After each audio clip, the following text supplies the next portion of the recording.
l'idéal Hollywood. Hein, ça, c'est vraiment les gens qui courent en permanence après un idéal qui se sont construits à travers des magazines, à travers des films, à travers... hein, il y a eu toute une mode dans les années 80 de gens qui avaient les dents longues, là, qui cherchaient à être des... Comment ça s'appelle là, des... Golden Boy, c'est ça, des gens qui, voilà, il y a eu toute une série de films avec le dépassement de soi, voilà, et puis il y a eu toute cette mode du fitness à outrance, etc., qui a vraiment flatté ces personnes-là. Les gens ils ont besoin de travailler leur image, ils ont besoin d'être comme il faut à tous les niveaux. Okay, et donc, en fait, je laisse mon intériorité être influencée par tout ce qui paraît cool et tout ce qui est bien vu de tous.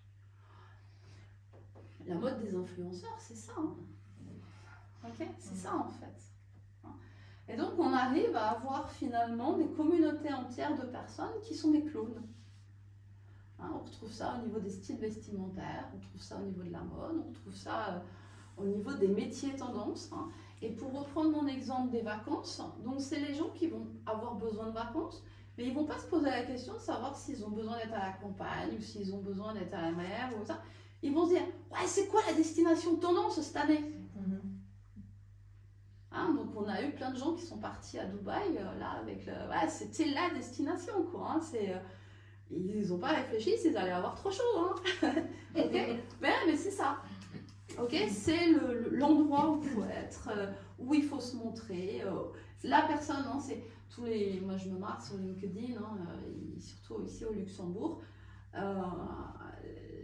Beaucoup de gens qui sont indépendants, chefs d'entreprise, etc. C'est à celui qui se fera photographier avec Vettel, etc. Et mettre son post sur LinkedIn. C'est ça. Ok? Voilà. Donc, c'est aussi les gens qui vont s'orienter dans une activité professionnelle pour l'aspect bling-bling. Hein, pour le ouais, ça, c'est un truc, on va faire du fric avec ça. Ils n'ont rien à foutre de l'activité, mais ce qu'ils voient, c'est que ça fait bien, ça va leur donner le style qu'il faut, ça va leur permettre d'avoir la voiture raccord avec l'image qu'ils veulent donner. Et donc, c'est des gens qui sont dans la superficialité en permanence. C'est un exemple extrême, hein, parce que je pense que... Ouais, on est... Ah oui, bien sûr. Là, on est à l'autre bout du... Voilà, hein, entre le perché et l'idéal Hollywood, c'est les deux extrêmes, ok? Hein, donc, voilà des exemples. Ok? Hein, donc, le vide du masculin, voilà, on a le perché qui est là. Et le vide de féminin, on a l'idéal Hollywood qui est là. Et donc, on a différentes structures à l'intérieur. Alors, ce qui est intéressant, c'est que vous avez peut-être entendu parler de ces différentes structures avec un autre angle de vue qu'on va appeler les blessures d'âme. Hein, ça, c'est dans le, je dirais, l'expression classique d'une certaine forme de spiritualité. On parle des blessures intérieures et on parle des blessures d'âme. En fait, les blessures d'âme, ça peut permettre de comprendre, mais je pense que quand on comprend le mécanisme entre conceptualisation et concrétisation, ça a un peu plus de poids, c'est moins abstrait. Hein. Mais en fait, on pourrait rapprocher ça des blessures d'âme. Il y a un auteur canadien qui s'appelle Lise Bourbeau qui en a beaucoup parlé. Hein. Moi, je préfère l'approche énergétique que l'approche juste blessure d'âme. Ok? Voilà, alors maintenant l'idée ça va être de trouver le juste milieu. Hein. Donc on l'a vu, le perché, hein, il est totalement en vide de masculin. Okay. Donc en fait, je l'ai mis ici quand même pour vous référer dans la notion des blessures. Blessure d'âme, c'est quelqu'un qui a pu vivre dans sa toute petite enfance, vraiment tout petit, du rejet. Alors, ce qui se passe, en fait, c'est que ce bébé, il n'a pas forcément été rejeté par ses parents. Mais il y a pu y avoir une situation qui ne ressemble absolument pas à du rejet, mais que le bébé a pris comme du rejet. D'accord? C'est deux choses différentes. Hein. Souvent, on dit, bah non, j'ai jamais été rejeté. Ah ouais. Sauf que peut-être que ça a été assimilé. Quoi. Alors, le masque, hein, justement, on parlait de l'ego, hein, le petit jeu, le petit moi, lui, il doit compenser, hein, parce que à chaque fois qu'il y a cette blessure qui se réveille, l'ego doit compenser en coupant la personne du monde physique.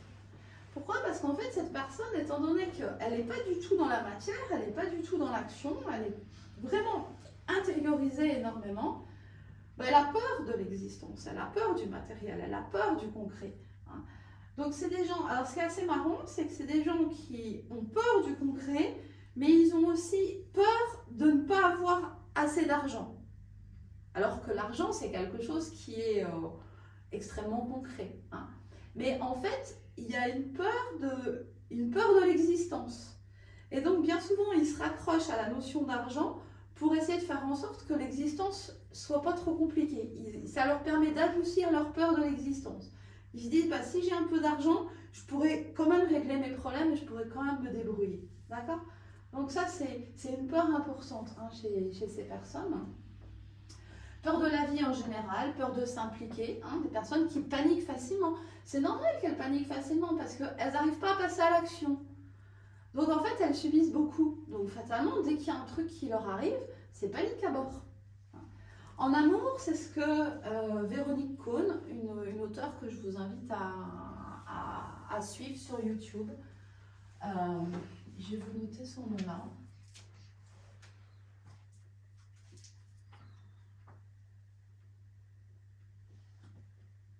Je crois que ça s'écrit comme ça. Non, ça s'écrit comme ça. Voilà. Elle a écrit un bouquin, elle a fait plein de vidéos sur YouTube sur justement les relations amoureuses, les relations de couple, les relations affectives en général, en fonction justement de ces vides d'énergie. Donc c'est assez intéressant de l'écouter, ça ouvre sur plein de choses et ça peut aussi permettre de mieux comprendre pourquoi des fois avec le conjoint c'est pas toujours simple. Hein. Donc lui c'est ce qu'on appelle ce que Véronique Cohn a appelé le frileux. En fait c'est quelqu'un qui a énormément besoin d'être en lien. Le fait d'être en lien avec d'autres personnes, ça lui fait un bien fou, sauf qu'il en a tellement peur qu'il est super mal à l'aise quand il est en lien avec l'autre. Pourtant, c'est vraiment pour lui important. Hein. Mais vraiment, c'est sa plus grande peur.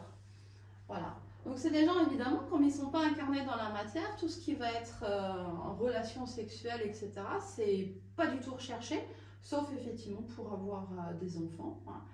Mais c'est pas leur truc du tout. Ils s'éclatent pas avec ça, ils s'épanouissent pas avec ça. En fait, ça leur fait très très peur. Parce que c'est concret. Hein. Donc, leur comportement, j'ai mis quelques points. Hein, donc, détaché du matériel, ça on l'a vu. Fuite face au conflit. Des gens qui ne supportent pas les conflits. Hein, ils sont très très malheureux face au conflit. Parce que justement, ils ont ce blocage à l'action. Donc, ils n'arrivent pas à argumenter, ils n'arrivent pas à rentrer dedans, ils n'arrivent pas à dire non, ils n'arrivent pas à taper du poing sur la table, ils n'arrivent pas à se positionner, ils n'arrivent pas à claquer une porte. Hein, donc, fatalement, ils préfèrent fuir que de passer à l'action. Perfectionnisme intellectuel, c'est-à-dire qu'en fait, c'est souvent des gens qui sont intéressés à des grandes causes, hein, des causes humanitaires, de sauver la planète, voilà, c'est des gens qui ont vraiment un sens de l'empathie, hein, ils sont très, très connectés à l'affect, mais comme ils ne passent pas à l'action, ils vont être perfectionnistes dans des choses qui sont très éloignées d'eux-mêmes, okay, des choses qui ne sont pas concrètes. Alternance de phase entre le grand amour et la haine, hein, justement parce que la gestion du lien à l'autre, ça leur fait du bien, mais ça leur fait tellement peur qu'ils font des allers-retours avec les autres en permanence. Ne croit pas à son droit à l'existence, donc se croit nul et sans valeur.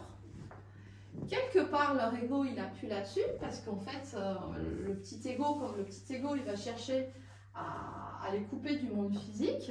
Le petit ego, il va appuyer là-dessus. Oui, t'es nul. Oui, t'as pas de valeur. Ouais.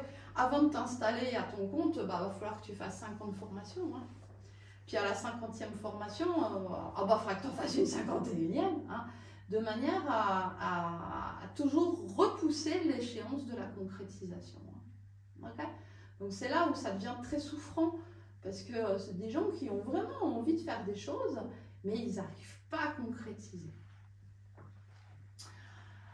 Recherche la solitude, se sent incompris. Donc ça, c'est la peur du lien, la peur de s'impliquer. C'est très, très, très fatigant pour eux de s'impliquer dans un projet, de s'impliquer dans une relation. Donc ils ont vraiment besoin de s'y soustraire et de se retrouver face à eux-mêmes dans la solitude. C'est là où ils soufflent un peu. Rêve d'être ailleurs. Alors, grand voyageur, surtout psychologique, c'est vraiment, voilà. C'est des gens qui aiment le voyage astral, c'est des gens qui, voilà, il y a toute cette partie de la spiritualité souvent qui les rattrape. Voilà, fuite dans la pseudo-spiritualité, souvent. Donc, ça, c'est des statistiques. Dans le domaine de la santé, c'est des gens qui peuvent avoir des problèmes de peau, ce qui permet aussi d'éviter le contact, d'éviter le toucher, d'éviter le... Voilà, c'est des gens qui n'aiment pas forcément être touchés. Problèmes respiratoires, parce que la respiration, comme les problèmes intestinaux, c'est le lien qu'il y a entre notre intérieur et l'extérieur. Donc ce lien-là, c'est quand je prends de l'air, je respire la vie. Quand je suis née, la première chose qu'on m'a demandé de faire, c'est de prendre de l'air par mes poumons. Et là, j'ai senti que j'étais dans la matière, j'étais dans le concret. Donc pour ces personnes, ça peut y avoir des problèmes respiratoires. Et pareil, pour l'alimentation, les intestins, c'est vraiment le lien avec la matière. C'est le lien avec le concret, c'est le lien avec l'existence. Et donc, des fois, il n'y a pas tout qui passe. Donc ils ont souvent des problèmes comme ça. Le corps ne fait qu'exprimer leur peur et leur vide de masculin. Juste ça, en fait. L'intestin ne va pas si mal que ça, mais c'est vraiment tout ce flux masculin qui manque. Ok? Est-ce que vous avez des questions sur ce premier type? Pas sur ce premier type, mais c'est aussi la vie qu'on a déjà vécue qui marque la personne qui... Comment est-ce que je vais dire? Expérience? Les mauvaises expériences? Oui, les mauvaises expériences. Oui, sauf que, en fait, là, c'est vraiment des choses qui... Notre personnalité se construit, notre petit ego, notre petit jeu se construit avec les peurs. Et ça, c'est des peurs qui se sont mises en place très, très jeunes. Et donc, en fait, toutes les expériences qu'on va vivre, tout ce qui va se passer, c'est pas le fruit du hasard. C'est si vous avez du mal à passer à l'action, si vous avez du mal à concrétiser les choses, quand vous allez être à l'école, créer des liens avec les camarades de classe, etc., ça va pas être exactement de la même façon que si vous étiez en vide de féminin et en plein masculin. Et donc, en fait, ces blessures-là et ces déséquilibres énergétiques vous poursuivent toute votre vie, jusqu'à ce que vous en preniez conscience et que vous corrigiez le tir. Et en fait, les expériences de la vie qui sont souffretantes, ça fait mal quand dès qu'on va quelque part, à un moment donné, on se sent rejeté, parce que c'est ça, la blessure de rejet. Les gens qui sont évitants et fuyants, quand ils arrivent dans une assemblée, ils ont l'impression qu'ils vont s'en prendre une, qu'ils ne vont pas être aimés, qu'ils n'ont pas leur place là, que c'est la première sensation qu'ils ont. S'intégrer dans un groupe, pour eux, c'est très compliqué. Ça va prendre du temps. Il faut qu'ils arrivent à être en confiance pour que, regardez, la première fois, est-ce qu'on va, comment là? Puis la deuxième fois, ils vont faire un pas de plus, et puis la troisième fois, voilà. Et donc, toute leur vie va être jalonnée d'expériences douloureuses qui viennent renforcer le schéma. Pourquoi? Parce que l'ego ne veut pas lâcher son masque. Le rôle de l'ego, c'est de protéger et de faire en sorte qu'il n'y ait pas de souffrance. Donc, en fait, l'ego fait tout ce qu'il faut pour couper la personne du monde physique. Parce que plus il va mettre le masque, moins la personne va ressentir qu'elle a du mal à passer à l'action. Et c'est là que viennent toutes les excuses. Et quand on a 50 ans, ça fait 50 ans qu'on vit avec ce masque. Et ce qui se passe, c'est qu'il y a un moment donné dans la vie, ça j'ai écrit un article sur le blog là-dessus, et il y a un moment donné dans la vie où il y a une crise, c'est une énième crise, mais il y a une crise où on n'en peut plus, l'ego on ne peut plus, et là on va pouvoir switcher. Là on va pouvoir corriger la blessure, on va pouvoir passer à autre chose. il y a une transformation qui peut s'opérer. Ok? Voilà. Mais bien souvent, l'être humain, il a un peu la tête dure. Hein. Il veut avoir raison. Donc, il va jouer avec son masque, il va jouer son rôle en permanence. Ok? Donc, c'est pas l'expérience qui fait la blessure, c'est la blessure qui fait l'expérience. C'est le déséquilibre de flux masculin et féminin qui crée les expériences. C'est ce que je vous ai expliqué tout à l'heure. Avec votre potentiel féminin et avec votre potentiel masculin, vous mixez les deux et vous créez votre réalité. Donc vous créez une expérience. Quand vous créez sur quelque chose qui est en déséquilibre, qu'est-ce qui va se passer? Vous créez une situation de souffrance que votre ego va chercher à gérer en contrôlant tout ce qu'il peut au niveau de l'extérieur. Ok? Il faut qu'il y ait une situation de crise importante pour qu'on se dise « mais je ne peux plus gérer quoi que ce soit à l'extérieur ». Et là, on a ce qu'on appelle la nuit noire de l'âme, hein, où on se retrouve en telle confusion, en telle difficulté, qu'on est obligé de se tourner vers l'intérieur, sinon on explose. Et c'est là où les gens peuvent avancer. Et pourquoi je fais ces formations? C'est parce que justement, je voudrais vous éviter d'arriver à des extrémités comme ça. Okay. Parce que l'angoisse, le doute, les burn-out, les machins, les trucs comme ça, c'est ni plus ni moins ça qui est poussé.